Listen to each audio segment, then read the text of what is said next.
Okay, well, I guess the way to put it was I had a blessing. I had a heart attack, which makes it seem kind of strange to say it's a blessing, but um, uh, the story is about 2 weeks before my heart attack, I was standing in the kitchen getting ready to fix some lunch, and I felt the presence of Jesus. And don't ask me how I knew it was Jesus. I just knew that's who was there. And I could feel like there was nothing visual, it was just a feeling. And it was a feeling of reassurance. It was a feeling like everything's going to be okay. And I thanked him and told him I loved him. And that was it. And I didn't, I told Dee about it later on, and I didn't think any more about it. But on Groundhog Day 3 years ago, I had a heart attack, and I wound up in the hospital. I don't remember a whole lot about getting to the hospital, and I don't remember a whole lot about what they did to me, but I was in ICU, and I was just sort of coming to my senses, and Jesus appeared beside my bed, and I could see him. And he was dressed in biblical garb, so I would recognize him, I think. And he said, "Your job is to get well, and then we'll have a plan for you." And I was just taken aback by it. I felt so good about it, and I thought, yeah, I'm going to get well. And so I went, got out of the hospital, went to rehab, and kind of had a relapse, and wound up back in the hospital again. And I was waking up one morning and sort of half awake and still half asleep when Jesus appeared again next to my bed in biblical garb, so I would recognize him. And he said, "Now your job is to get strong." And that was all he said. I said, "I'll do that." And that was it. And so I wondered what the plan was. And somebody said to me, maybe Jesus was the plan.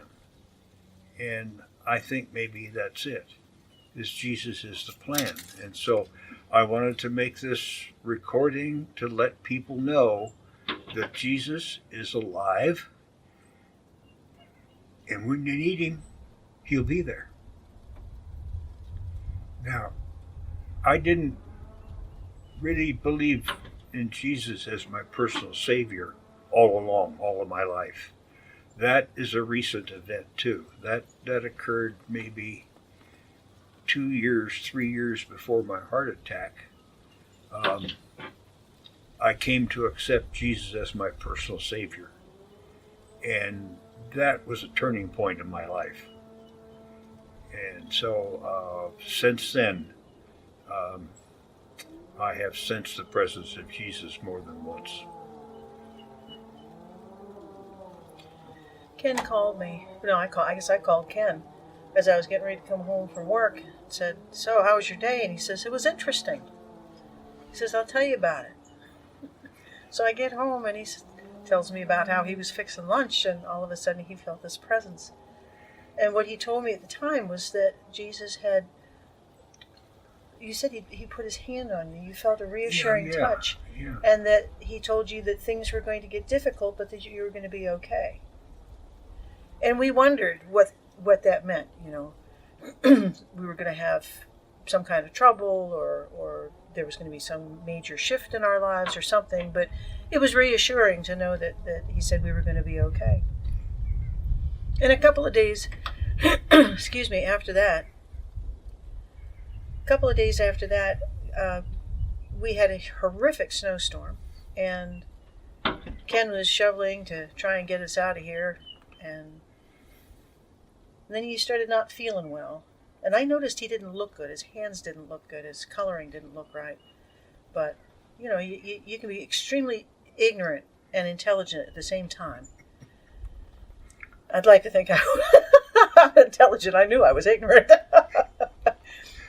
And he was complaining that he was just achy, like he had the flu. And the flu was going around, so it was quite believable. And he was behaving like he had the flu. And so we put him to bed, and he wasn't really getting a whole lot better. And I guess a couple mornings later, I woke up, and he was saying he had pain, abdominal pain.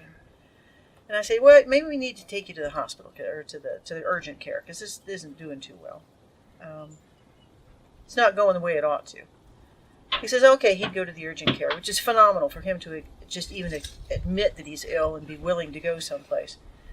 So I was getting things ready, and I noticed he was taking an awfully long time, and I thought, well, he's probably feeling pretty bad. For Ken to complain about pain, it's got to be really bad.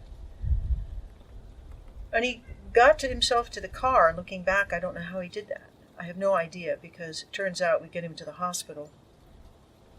I guess as we're going down the road, I said, you sure you want to go to urgent care? How about we just go to the hospital? Well, that'd be okay. Well, we were just past the Route 9 and 7 interchange, and all of a sudden Kent started having seizures in the car. And so I came into Leesburg on 2 wheels and rolled into the Cornwall ER, yelling for staff to come get him. And they got him in, and he started having more seizures, and that's when I realized that's what they were. I had not recognized him before that. So he was pretty sick, and they emergencied him over to Lansdowne, and I followed along, and by the time I got there, he was already in the catheter lab. They were going to try and see what they could do. They said he's had at least 1 heart attack, if not more. They couldn't really explain the seizures. Their explanations made no sense to us. And then after the cath lab, the cardiologist came out and said, well, there's part of the heart, there's nothing we can do, because the heart attack was several days ago. So they took him up to ICU, and as a result of the cath lab, where they had to put contrast dye into his system, his kidneys started to fail. So the kidney guy came in, and he was, all the doctors in ICU were a blessing, but there was one particular doctor who was a healer, and we were talking, and I realized that he was talking on 2 levels. He was talking both as a physical attendant and also as a spiritual attendant, and I felt very, very comfortable with him. And he talked me through a lot of rough moments in the ICU. And one in particular was when Ken's kidneys were really shutting down, and they were down to 17%, I think, function. And it was a really, really foggy night, and it took me 2 hours to do a 1-hour drive, and I just got home when the phone rang, and it was a cardiologist saying that they were going to airlift Ken to Fairfax Hospital for open heart surgery. And I laughed at him, and I said, there's no way. Have you looked outside? And he admitted he had not, and I said, you can't even drive in this, let alone fly. He says, well, we'll move him by ambulance. And I said, are they going to have to do more contrast on him? And he said, yes, they would have to do more contrast. And I said, then we're not going to do it. Because if he gets more contrast, it'll kill his kidneys. He may have a healthy heart, but the rest of them will be in bad shape. And I was relying on what Jesus had said, that he would be okay. And I realized at that moment that we really were putting our hands in Jesus' care, and that was how it was going to be. And I think for the first time in my life, I went from seeing Jesus as a figure, as a historical figure, as a religious figure, as a vague and not really well-defined entity, to that which was very much alive, very much present, and very much in our world, even though we couldn't tell it most of the time. It was amazing. So I told the doctor no, that Ken was in God's hands, and that I would come back into the hospital to talk more about it. And as I was driving back, the fog was so thick that I couldn't see 5 or 6 feet in front of me walking out to the car. But as I drove, there was no fog in front of me, but around me was complete fog. I couldn't see anything out the side windows of the car, but I could see to drive. And it didn't take me 2 hours to get back to the hospital, so I considered that my miracle, that one of my miracles. Ken being alive is another one. Recognizing Jesus as real, real, was another miracle. So we get back to the ICU, and I'm talking with a kidney guy, and he said absolutely that if he had had more of the dye, it would have clogged his kidneys. It would have taken his kidneys completely out.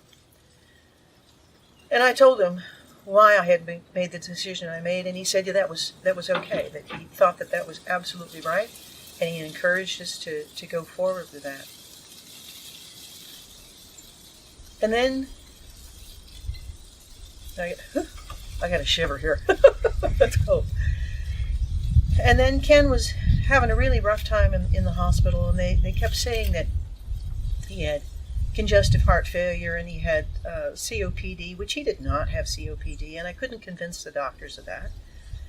And they wanted to do this and they wanted to do that, and I kept saying, he's got sleep apnea, we need to treat that, we need to do something, and they wouldn't even believe that. Their minds were absolutely closed. So it wasn't like we were getting people who were really listening. And I took that as yet another miracle that Jesus was there making things happen, taking care of Ken, because the doctors were on the wrong path. They were clearly on the wrong path, except for the ICU staff. So they moved Ken down to a step-down unit. He'd been in ICU for about 10 days, getting stabilized. And they were looking at him as a hospice patient, that there was nothing more they could do, and they brought in the palliative care doctors and moved him down, and he was having all kinds of issues. They finally got things stabilized and moved him into rehab. And in rehab, he'd been put on a pain patch, and he'd been on a pain patch since day one. And in rehab, the pain patch apparently came off and nobody noticed, so he was cold turkey off morphine, and it triggered more seizures and a couple of little strokes, they said. The good news was that took him back to the hospital, and we were grateful for that, because it was clear that he was not going to get better in rehab. And all the time he's in the hospital, we're watching online church services, and the doctors would come in to poke and prod, and we'd say, not right now, we're watching a service. And they honored that, and they backed off. And finally, a doctor came in, and I said, can we do something about this cough? Well, he says he has COPD. I said, he doesn't have COPD. He's never had COPD, but he's got this cough. So this one doctor x-rayed him, and sure enough, he had pneumonia. Like, well, that's where the cough was coming from. So we finally, after 4 weeks in total, 4 weeks, he finally got discharged. And I thought, how am I going to do this? How in the world am I going to work and be here to take care of Ken and make sure he's safe in the house? Because he was on a walker, and going 6 feet was a challenge for him. So I started looking for nursing care, somebody that could come in during the day. And my next door neighbor happened to have a friend staying with her who was a nurse. And that was miracle. What are we up to? Miracle number 5 or 6? Something like that. And I called and said, do you suppose she'd be interested in doing home care? Oh, sure, that'd be great. She didn't really enjoy that. So she came and spent every day with Ken. Drove him to rehab, cardiac rehab. Helped him walk with a walker around the mountain. And she essentially stayed with you for, almost 2 months. Yeah, about 2 months, yeah. So I felt this was a story that absolutely needed to be told, because it changed our lives. It gave us back our lives. It underscored how present Jesus is and how omnipotent God is. And we spent time going around to different churches to tell our story, to share with people, because I know if someone had said to me, Jesus lives, and I hadn't had this experience, I'd have had a real hard time with that. So, here's our gift back.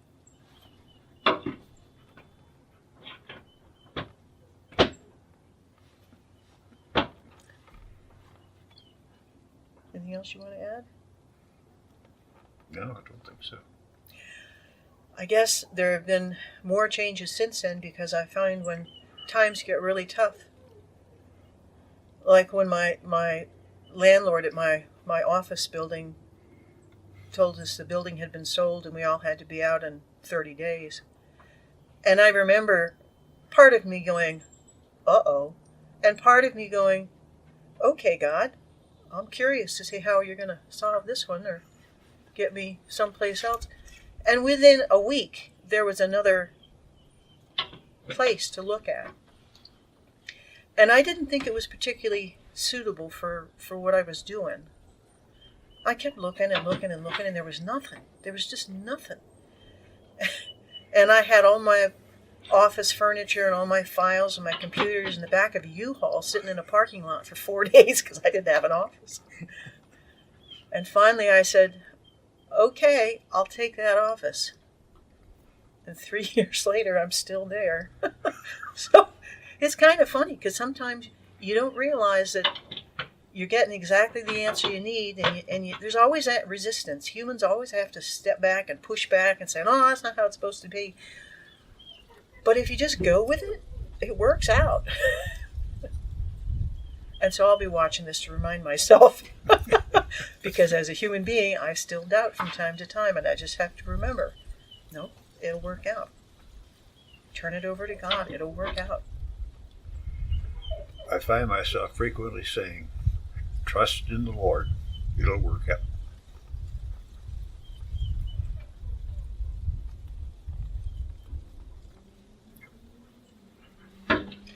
I'm freezing to death.